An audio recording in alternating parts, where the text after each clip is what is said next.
Another Saturday, another video. We're headed to Autocross and Z-Max Dragway, but I'm really excited today to talk about 5,000 mile review. I can't believe it's been 5,000 miles with this car.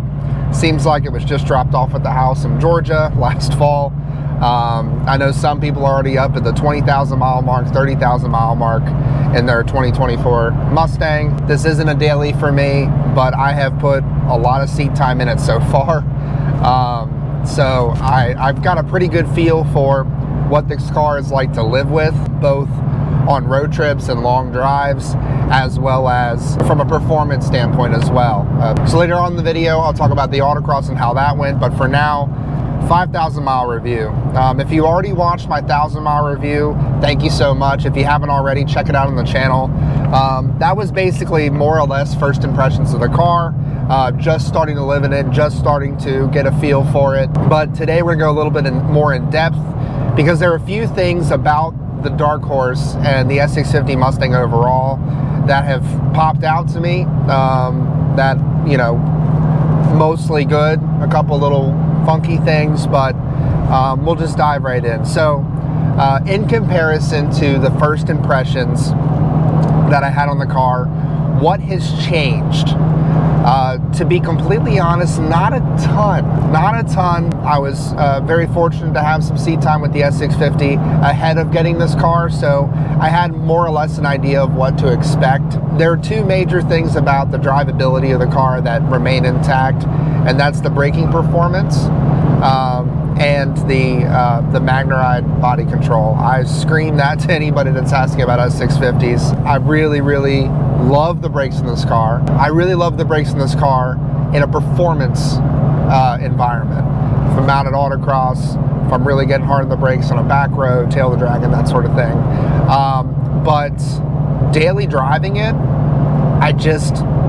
it's the top of the pedal. It's the top of the pedal, and I think that has to do with the electric assist on the brake booster and ABS system. It's kind of a dead feeling now, or almost like an on-off switch. And I've picked this up as I've driven the car more and more. I was actually talking to one of the instructors at Ford Performance Racing School, and they had the same kind of thoughts about the car after having so much seat time with the GT350 and the Mach 1 leading up to the Dark Horse. That is a very small price to pay if you want the overall braking performance of this car. It brakes infinitely better than any S550 I've ever driven, even modified with the straight up super track oriented Hawk pads. I have yet to fade these brakes, and when you put a good set of sticky tires in the car, they really do a great job at slowing the car down with minimal to no drama at all. It's very impressive what Ford's done there. Enough about the brakes. Let's talk a little bit about the powertrain, the engine, acceleration, the overall power coming from this Gen 4 Coyote. As we all know, the Coyote is a tried and true motor. It's been around in the Mustang since 2011. So it's definitely been through the paces, and a reliable motor at that. I'll be honest, I am just craving more power with this car, and that is not something I craved with the GT350. I think that is a side effect of coming from the 350 and having that, like, almost centrifugal supercharger feeling, that rotary type feeling that you get with a flat plane crank V8, that surge of power at the top of the power band. That is present in this car, but not nearly as potent at all. And that's fine. It's cross plane crank V8, just like every other Coyote that's been out. That's part of what makes the GT350 so special, and the character that it has. But it really just feels like it's lacking legs up top in the power band. I think that will change drastically with a tune. Obviously, there are supercharger solutions out there that can solve that considerably. But once hopefully we can get some tuning for this car and wake up that rev limiter, especially in the 10-speed cars. It's shifting in some cases like 6,900 RPM when this car is just starting to wake up. You know, and with the stick shift cars, I got till 73, 7400 and it shuts down. And this thing breathes really well. It's got the dual intakes. It's got the revised intake manifold. This car is built to breathe.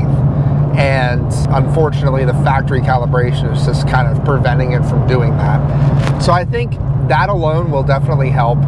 It does make up a little bit down low in the power band, 2,500, 3,000, 3,500 RPM. I got a little bit more torque down there, right? So coming out of a very tight autocross corner, I'm gonna have a little bit more torque to get out of that corner just a bit quicker. But again, not really the peaky feeling you get, which sometimes can be a negative with the GT350, where it grows some serious legs at the top of the power band. In addition to that, let's shift a little bit more towards practicality. I've taken this car up to Carlisle Ford Nationals. Was super excited to be in the AWE exhaust booth for that event.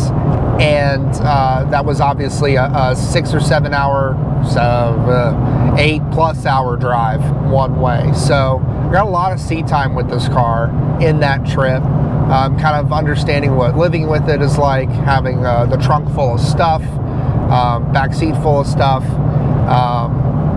and one small, I guess not really a complaint, just a reality. The gas mileage on this car is not as good as it was in the 350. Definitely not as good as it was in my 2018 GT with the 10-speed. If I really stayed out of the gas, I really tried to hypermile the car, it would get 26, 27, 28 miles per gallon on the highway. The 350 on a long road trip and 6th gear, again, really trying to get best gas mileage possible. You're looking at like 23 miles per gallon if I really baby it. This car, at best, I'm getting 22. I'm not exactly sure why.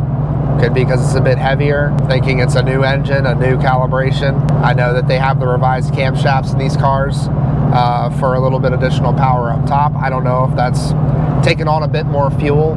I do put 93 in this all the time. I'm not sure if that makes a difference. If you have any idea, comment below, let me know. But that's just a small caveat. I'm sure if I had the 10-speed in the Dark Horse, it'd be a little bit better on gas mileage, but I don't know about 2 to 3 miles per gallon better in comparison to the 350.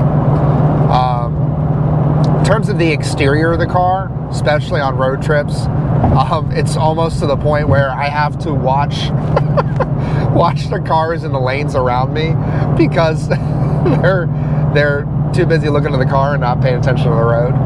It still definitely turns some heads, and that's a really cool feeling when you pull up to a gas station and a kid sitting in the back seat with the window down and, you know, giving you a thumbs up, or you see that on the highway. And that's, you know, one of my favorite parts about owning a Mustang, because as I've talked about in previous videos, I definitely remember being that kid a long time ago. So it's really cool to see that full circle and, you know, spread the enthusiasm of cars and Mustangs and to that younger generation, that up and coming generation. So that's really cool.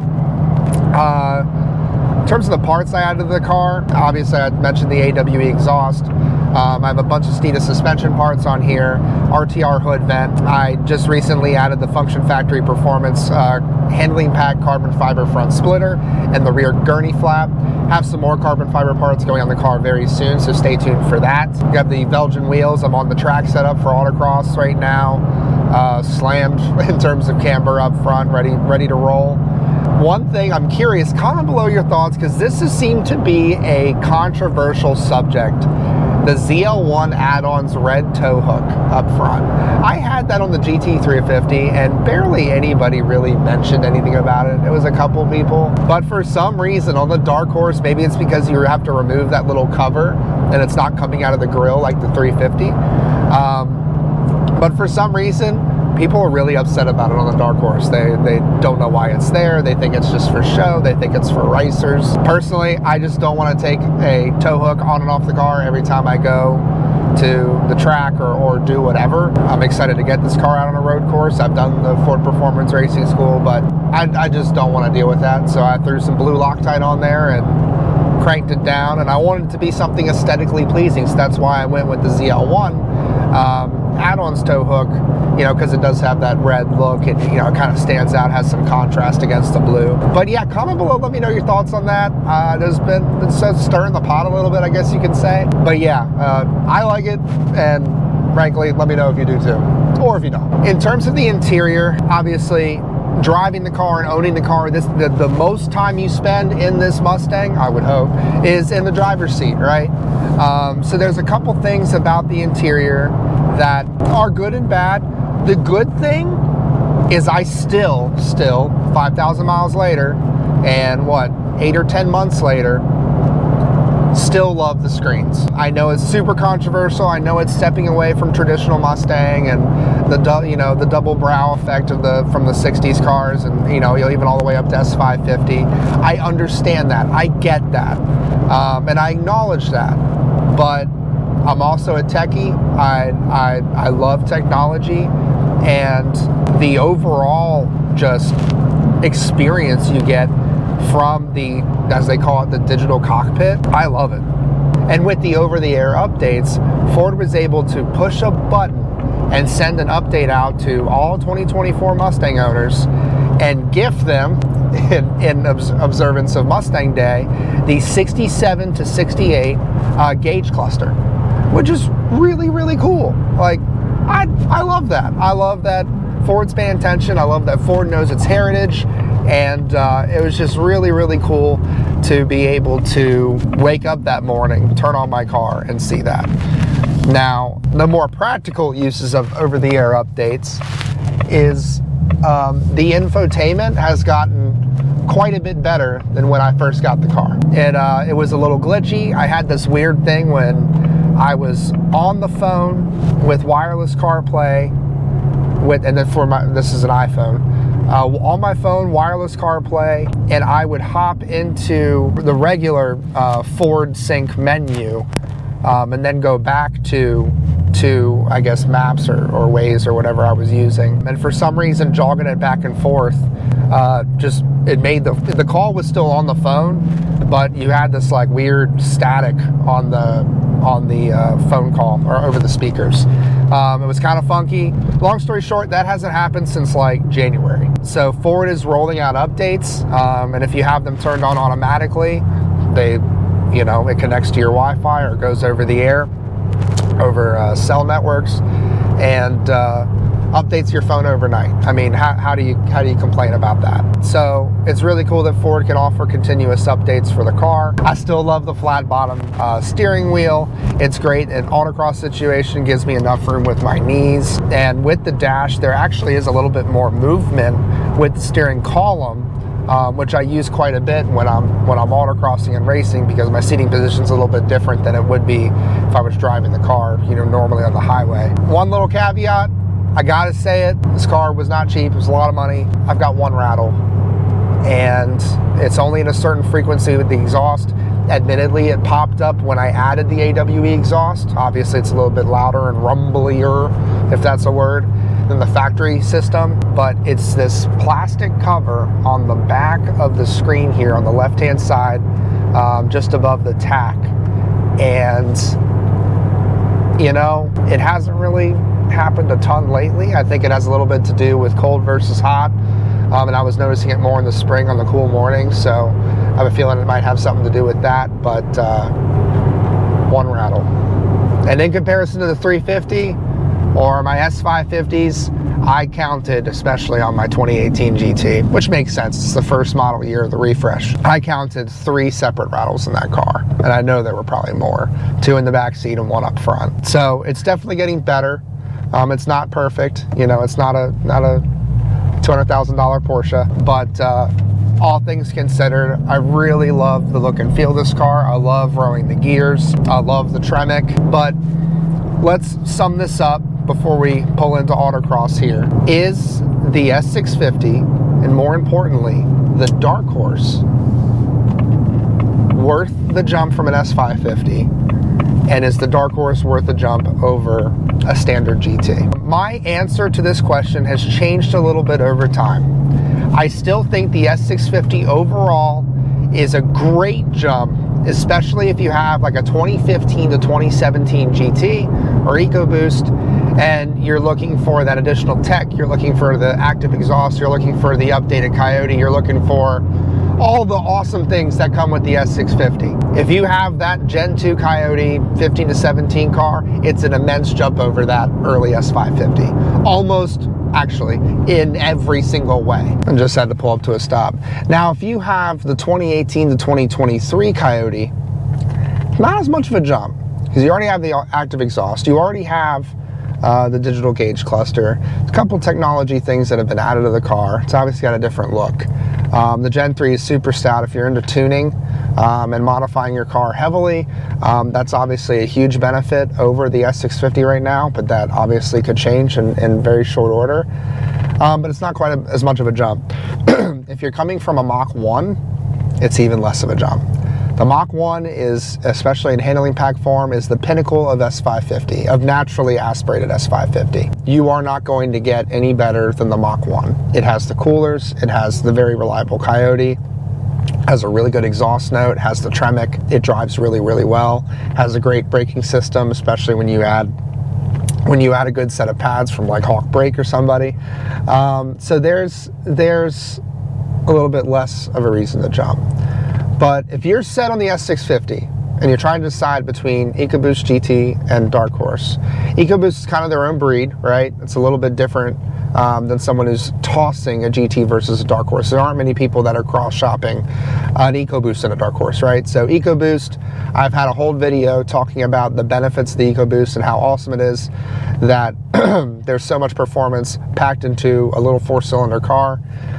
So check that out if you haven't seen it already. In terms of GT versus Dark Horse, a loaded GT with the performance package is creeping up very closely to Dark Horse pricing. So there's more cross-shopping there, right? I would say if you are looking to road race the car, if you are looking to get the car on track and put it through its paces, then the Dark Horse is a great option for you.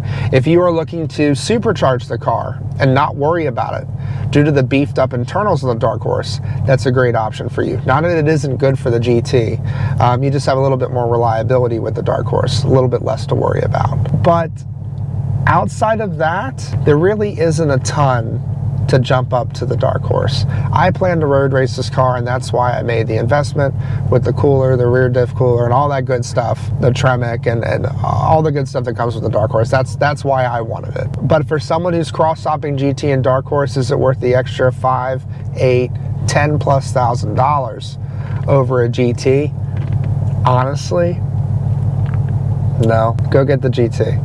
In most cases, for most people, a nicely equipped GT, most importantly, with the performance package, is an insanely great car. I gotta say, when it comes to performance package cars, the biggest benefit you're getting, obviously you get the different suspension, you get the larger radiator, you get an oil cooler, you get a couple other things with it. But the biggest bang for the buck there is your braking system, is the Brembo brakes. 6 pistons up front and 4 pistons in the rear. And if you're to add that to a non-performance pack GT, it's gonna cost you a lot of friggin' money to do that. So the cool thing is, Dark Horse all the way down to EcoBoost, when you're talking about performance package, has the same braking system. So you're getting that insane value at GT trim that, you know, the Dark Horse has, which you did not see with the GT350s. You did not see with the GT500s in comparison to the GTs. So these brakes, you can get on your GT. These brakes, you can get on your EcoBoost. That's a huge, huge benefit, especially if you plan to do any performance driving with the car. The tech is already there. Even a base model GT, yeah, sure, you don't have the little connector between the two screens, but you have the two screens and all the benefits that come with those. Unlike a early S550 base GT, which you didn't even have driving modes, right? So there's a lot of things that have trickled down from the top trim into the GTs and EcoBoosts, and I would say for most people in most situations, just save yourself the money and get the GT. The prices of these cars are starting to come down. Ford's starting to offer incentives on them. Not super crazy. I know Mach-E is like 0% for 72 plus $15,000 off of MSRP. It's ridiculous. So if you've been thinking about a Mach-E, now's the time to get it apparently. But for Mustang and GT, the value is just getting better as those prices come down a little bit now that they've been out for a minute. So that would be my recommendation. Other than that, I got an autocross to get to, so we'll cut to the run, the best run of the day, and I'll show you the recap from there.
Fast forward, it's been a long day. The temperature literally reads 100 degrees on the dash, and the asphalt is much hotter than that. It's been an interesting day with the Yokohamas that are really good in cold weather, really good in damp weather, and even some wet weather. Not so much in blistering hot heat. Tires got really greasy towards the end of my 4 runs. I put half of my 2-gallon sprayer on it, and it by halfway through the run, my tail was wagging quite a bit. And even on the 4th run, it more or less turned into some oversteer and maybe a little bit of throttle-induced drifting, and then I paid for it in the slalom by looping the car. But it was a lot of fun. Ended up mid-pack today, which is all in all pretty good considering Cam was very competitive today.